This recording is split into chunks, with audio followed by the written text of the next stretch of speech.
Okay. Well, I want to thank everybody for joining us for the first in a series of PRiME webinars featuring our summer research grantees.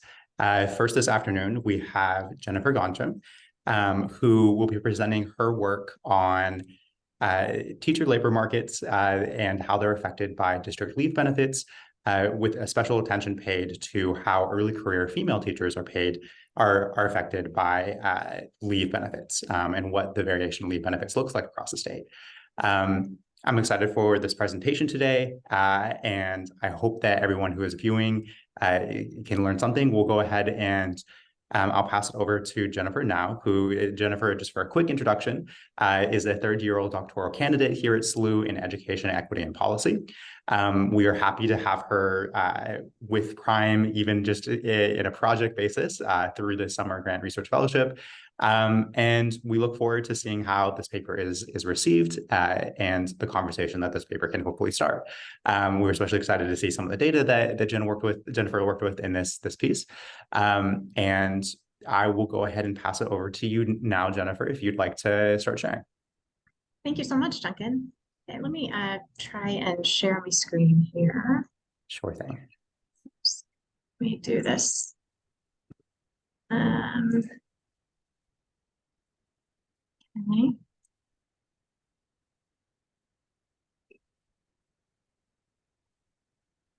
Okay, can everyone see? Yes. Can you see okay? Okay, great. Hello, everyone. As Duncan said, my name is Jen Gontram. I am a third-year PhD student here at SLU in Education Policy. And this summer, I was fortunate to work with my advisor, Dr. Cameron Englam, to analyze school district leave benefits and early career teachers here in Missouri. So today I'm going to provide a little bit of background on the issue and then drill down on the policy issue itself, which examines teacher tenure trends among early career female teachers as compared to district leave policies. We're going to talk about why this issue is relevant to Missouri, and I'm going to identify the data and methods I used in my exploration. Finally, I will share key findings and then wrap up with some policy considerations before moving into opportunity for discussion. So as for background, as most of us know, researchers for decades have documented and studied a widespread teacher shortage nationwide. We know that approximately 8% of teachers move schools each year, and another 8% leave the profession entirely. This results in about the need to hire about 90,000 teachers annually. Attrition among early career teachers is particularly concerning. We've seen on a nationwide basis that approximately 12% of teachers leave the profession within their first year in the classroom, and more than 44% of teachers will ultimately leave within 5 years of teaching. So a key question is, why do early career teachers leave the profession? Research on the causes of teacher attrition tends to focus on job satisfaction, which is the most frequently cited reason for leaving. However, personal or family reasons is second to job satisfaction as the reason for departure. In fact, 40% of first-year teachers and 52% of all teachers point to personal or family reasons as their primary reason for leaving the profession. Thing is, research tends to treat personal or family reasons as an omnibus category instead of investigating the individual contextual factors that contribute to personal reasons. So some of these contextual factors, they could include something like pregnancy or childcare, but they could also include things like moving for a spouse's job or caring for a sick parent.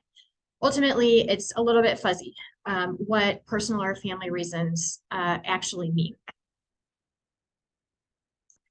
In my research this summer on teacher attrition, I've found only 4 studies which make some attempt to disaggregate personal or family reasons and identify some aspect of child rearing as contributing to a teacher's decision to leave. The lack of research on child rearing and teacher attrition is surprising, given that our nation's teachers are overwhelmingly female and of prime childbearing age. Researchers tend to define prime childbearing years as being up to age 44. And in the US, 77% of teachers are women with an average age of 42. In fact, 15% of all teachers are under age 30. A common stereotype is that women might accept low salary in exchange for teaching's perceived compatibility with child rearing. At least that's what I've found in my research. However, promoting teaching as family-friendly occupation may not completely or accurately depict the experiences of early career female educators, particularly among new mothers. Fewer than 20% of school districts in the US offer paid parental leave. Instead, teachers must use accumulated sick time when they give birth or adopt a child. When new moms do return to the workforce, low salaries among early career teachers may put childcare out of reach. And finally, teacher workdays don't often offer the same degree of flexibility as other professional fields, particularly since the post-COVID shift to work has made other occupations more flexible. It can be difficult to juggle responsibilities associated with new parenthood, like frequent doctor's visits during infancy or even pumping breast milk during the workday. And this is particularly true if the postpartum teacher has spent down most of her sick leave in order to give birth or adopt their child. So the policy issue we're interested in examining is the relationship between school district leave policies and early career teacher attrition. The hypothesis being that a high percentage of early career teachers leave the profession due to a lack of paid leave and the financial hardship unpaid leave engenders. So this study is just a first step toward examining that relationship. Here we're describing district leave policies in Missouri and the characteristics of the teachers most impacted by these policies. However, this study will contribute valuable information for an additional study that we currently have underway and hope to publish next year, which will attempt to answer this question by analyzing 13 years of longitudinal leave and teacher demographic data to paint a clearer picture of what this relationship looks like. Why is this issue important? Well, we need research to understand the extent to which women leave teaching due to pregnancy and childcare. Although research on parental leave policies in teachers is scarce, we know from the general labor market that 30% of women who are not offered paid leave ultimately exit the labor force after giving birth. One of the 4 studies that I referenced in an earlier slide, the 2021 study by the RAND Corporation, they did a nationally representative survey of about 1,000 teachers and found that 60% of young female teachers cited childcare as a major reason for their decision to leave the profession. And Missouri has done its own work on this issue. In 2022, the Missouri State School Board impaneled the Blue Ribbon Commission to study teacher recruitment and retention and to make recommendations on how we might attract new teachers to the workforce and retain the ones that we have. So in doing so, the commission surveyed over 16,000 teachers, administrators about effective recruitment strategies and just generally how to professionalize teaching, asked for their opinions. They found high levels of support for non-traditional benefits like paid time off for wellness days and childcare stipends. In fact, 70% of administrators who were surveyed indicated that a childcare stipend would be highly utilized by teachers or themselves. And over 70% of teachers prioritize paid time off for wellness days as being essential for recruiting and retaining teachers. Family-friendly leave policies and flexible working arrangements could be part of a solution to curbing high rates of early career teacher attrition. In this vein, some states are trying to implement new parental leave laws to see if it does help with their early career teacher retention strategies. So just this year, 3 southern states, Oklahoma, Tennessee, and South Carolina, passed legislation to provide 6 weeks of paid leave for childbirth or adoption. And also in 2023, Chicago Public School District implemented a 12-week paid leave policy. Also, I think it's important to recognize that in 2021, Missouri passed HB 432, which is known as the PUMP Act. This was after testimony from teachers indicating that once they returned from giving birth, it was very difficult to maintain milk supply. They did not have adequate space um, for pumping, and they also didn't have adequate time to do so. So for the first time in 2021, Missouri took a big step toward solving this issue for postpartum teachers by passing the Pump Act, which mandates private space and break times for breastfeeding educators. So as for the Missouri relevance, so again, this study focuses on early career female teachers in Missouri. So just a few quick facts about our teacher workforce, just to kind of set the stage here. So in general, Missouri's teachers are women. They're young and they're new to the profession. In fact, 36% of Missouri's educator workforce are women of childbearing age.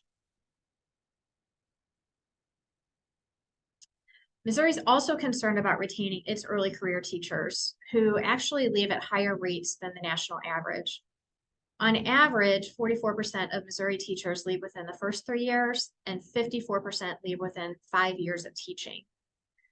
Early career teacher attrition in Missouri has actually accelerated during in Missouri since the pandemic. So between 2019 and 2020, as this chart demonstrates, in the 2020-2021 academic years, Missouri experienced an 8.5% increase in attrition among teachers with 3 years experience or less, and a 1.5% increase among teachers with at least 5 years experience. This is in contrast to a few other states during the same time period. Interestingly, Arkansas actually saw a 1.6% decline in attrition among first-year teachers during the same time period. It is worth noting, though, that post-pandemic turnover has accelerated nationally, particularly over this past summer.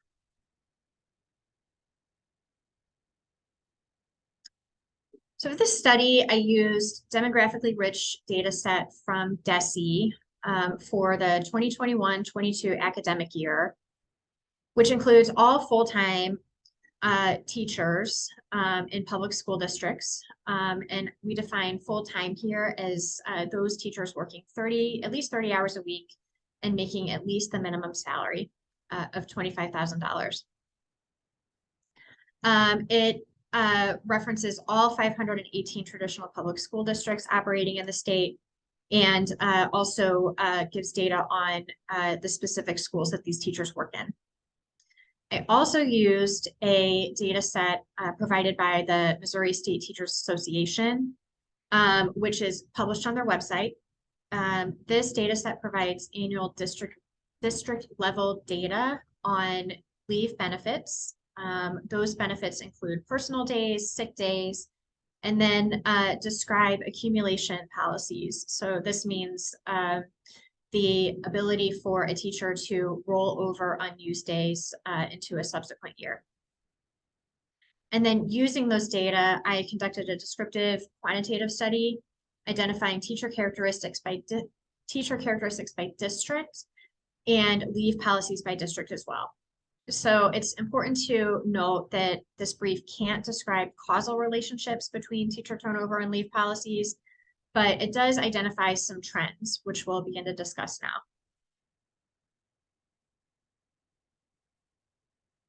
So like the majority of public school districts nationwide, Missouri districts don't offer paid parental leave. Instead, teachers who need to take leave for childbirth or adoption use their accumulated sick days or take unpaid leave. In general, districts offer annual sick days and personal days, and most allow some degree of carryover from year to year of unused days.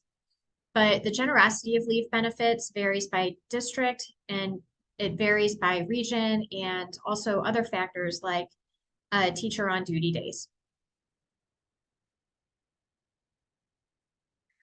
So we know that the educator labor market is highly localized, and as such, districts' paid leave benefits reflect regional teacher labor market realities. So we see here that rural districts located in the four corners of the state offer more annual personal days and higher sick day carryover than metropolitan districts do. Interestingly, though, 5-day school week districts and 4-day school day districts differ in the amount of average sick and personal days they offer by less than 1 day. So working fewer days, but about the same amount of sick and personal days offered, regardless of whether you're in a 4-day district or a 5-day district. So some districts offer unlimited sick or personal rollover. In fact, 125 do. And perhaps this is a proxy for paid leave, allowing teachers to roll over an unlimited amount of their unused days and then use them for an extended leave, like childbirth or even personal illness. Proportionate to the number of districts in the region, more metro area districts allow teachers to accumulate an unlimited number of leave days than rural districts, where at the high end, 43% of St. Louis area districts allow teachers to accumulate unlimited leave, while only 16% of districts in Northeast Missouri offer such benefits on the low end. But again, the proportionate share of 5-day week districts with unlimited rollover differs only slightly from the proportionate share of 4-day weeks offering the same. So only 24% of 5-day school weeks offer unlimited rollover, with about 23% of 4-day school weeks offering the same.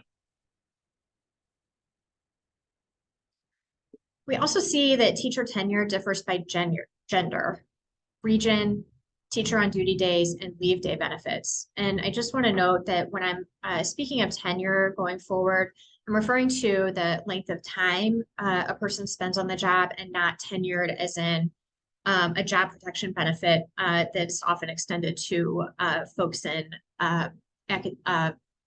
often extended to educators. So on average, districts offering more annual leave days attract and retain more experienced teachers. Teachers tend to stay longer in districts that offer 16 or more total annual leave days, and those the tenure of teachers in those districts even exceed the tenure of teachers in districts which offer unlimited carryover, which kind of makes sense. We have teachers who are looking for more protection during the year and the ability to take more time off on a year-to-year basis than having to kind of store up all of their days and use them at a later time, which would be a benefit of having unlimited rollover of their days. So this chart drills down a little bit on the prior chart by illustrating tenure by gender and region as compared to the average number of total leave days by region. So here we see that on average, women have more teaching experience within their districts, within Missouri and in total, than men do. And that trend holds across all regions in the state. We have districts in the St. Louis region. They tend to attract teachers with the most years of experience, and they offer the most annual leave days on average. But again, we see that districts offering 16 or more annual leave days retain the most experienced teachers longer.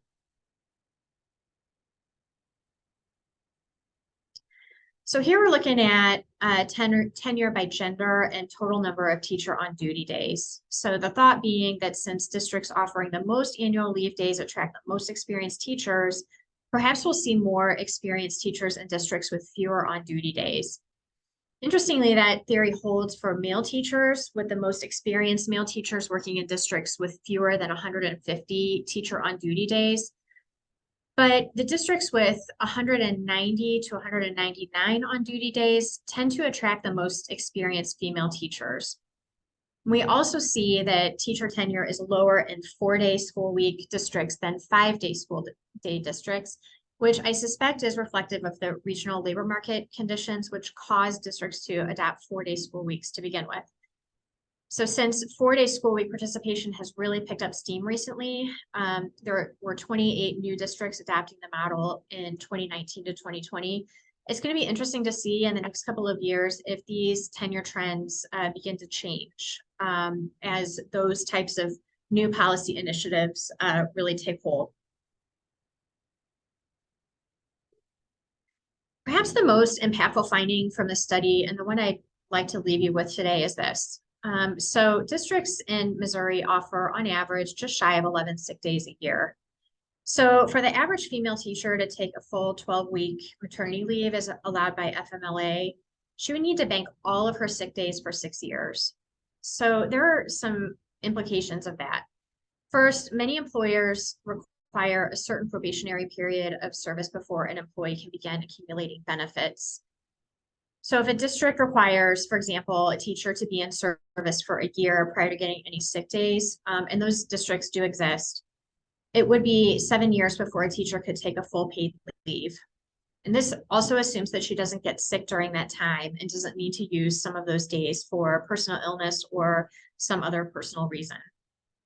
As I mentioned earlier in our conversation, using all of her sick days during leave also means that she doesn't have sick days remaining when she returns. So it could be challenging for a postpartum teacher who's returning to the classroom to kind of, again, juggle all of those responsibilities that are associated with new parenthood.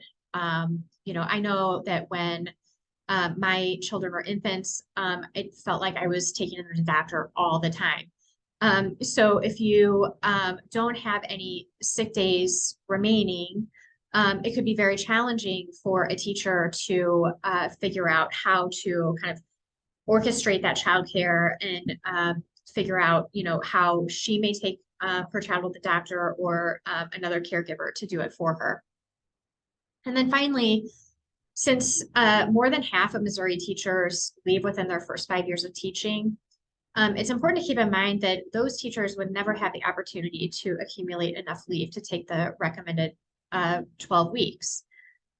So because they're, not staying for that, 6-year period that would allow them to bank all of their time, it's, if a teacher in year 3 of service were to need to take parental leave, it's almost guaranteed that that teacher would need to take a portion of that unpaid. So there are several policy considerations that districts might consider about this issue. So first of all, districts could consider implementing new parental leave policies or improving existing ones in consideration of the fact that the teacher labor force is young and female. So, again, kind of following the lead of some recent states who have evaluated their teacher parental leave policies and have decided to extend paid benefits to teachers for a short period of time. And what I mean by, young teacher labor force is that ensuring that teachers with less than 5 years experience have some safety net if parental leave were to become necessary during their tenure as a teacher. Districts could also consider offering short-term disability insurance that could offer additional coverage to their employees during a longer-term absence from work. Short-term disability has the benefit of helping employees who may be on leave to care for a sick parent or who themselves are suffering from illness. So remember several slides back, the general labor market statistic of 30% of women without leave don't return to work after childbirth. There's a similar rate of non-return among employees taking leave if they receive their own cancer diagnosis, for example.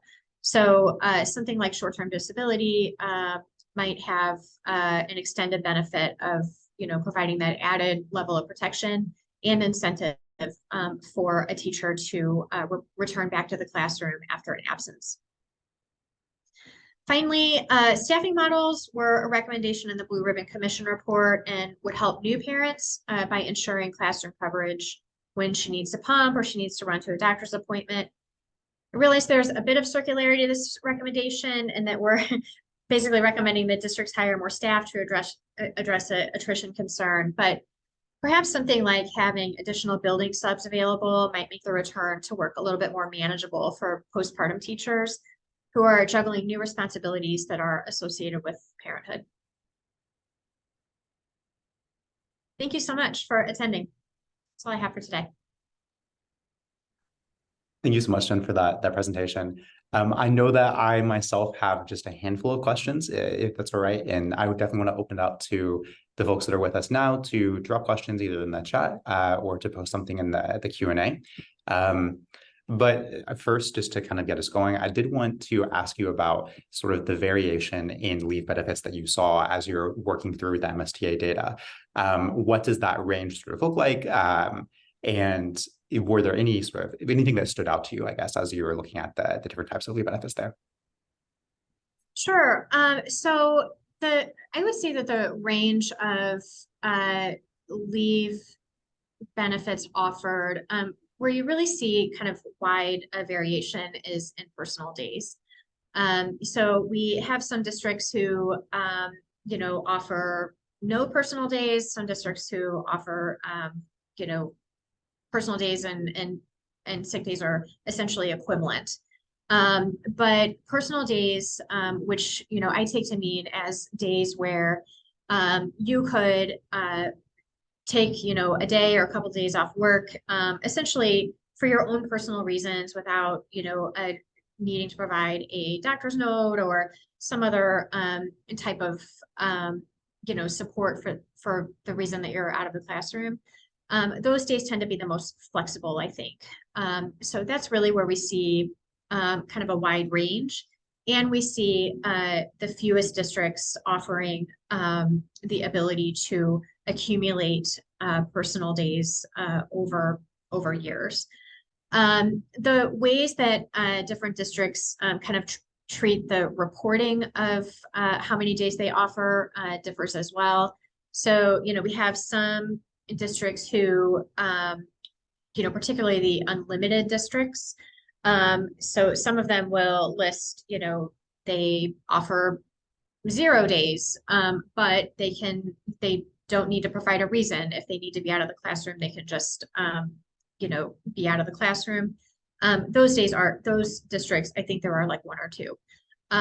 By and large, there tend to be kind of that average, number of annual sick days of, about 11. But it really varies, like I said, how many personal days are offered, and where you kind of see like the, the increase in generosity of those benefits. Yeah, that makes sense. It sounds like there is a lot of variation, but especially like you said, among those personal days, which I could imagine would be especially relevant to the Blue Ribbon Commission's recommendations around the professionalization of teaching, and allowing for some of that flexibility for folks to be able to take time without also having to see to documentation and everything. One of your final policy recommendations made me think as well, or kind of piqued a curiosity for me around if there was any data set that you had come across or that you were aware of around leave benefits for everyone else in the school building. So substitute teachers, school support staff in general, recognizing that this data set that you're using for teachers is something that's coalesced like by an organization of teachers. I'm curious, is there something that you've seen that offers similar insight, but for everybody else that's in the school building?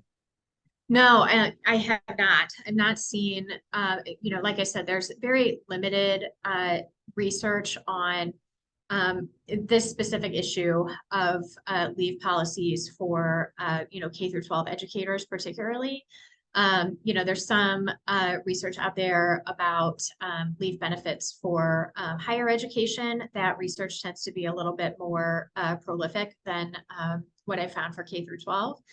But the majority of research on this issue tends to be from just the generalized labor market, and examining what the impact is of paid leave and particularly women's separation from work. It would be very interesting as well to look for additional research that examines the impact that parental leave has on male parents, on fathers. That research does exist in the generalized labor market, but that I have found thus far in K through 12. I'm continuing to look. But, I do feel like,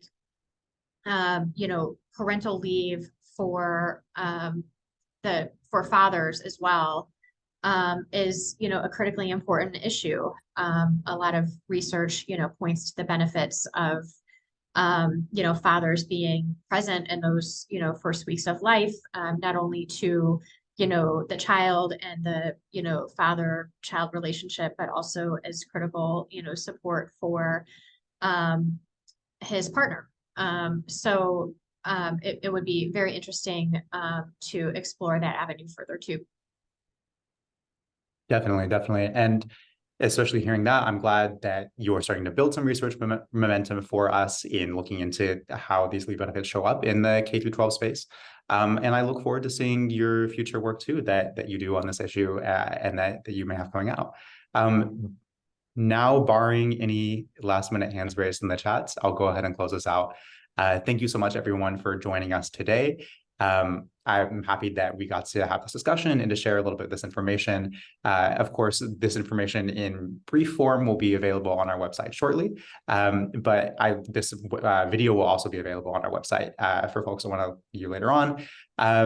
And yes, just Jen, thank you so much for making the time to share all of this today with us. It was really informative. I definitely learned something in engaging with you and your work, and I appreciate the ways that you showed up for us here today. Thank you so much for coming. I appreciate it. Thank you. Thanks. Bye, everybody.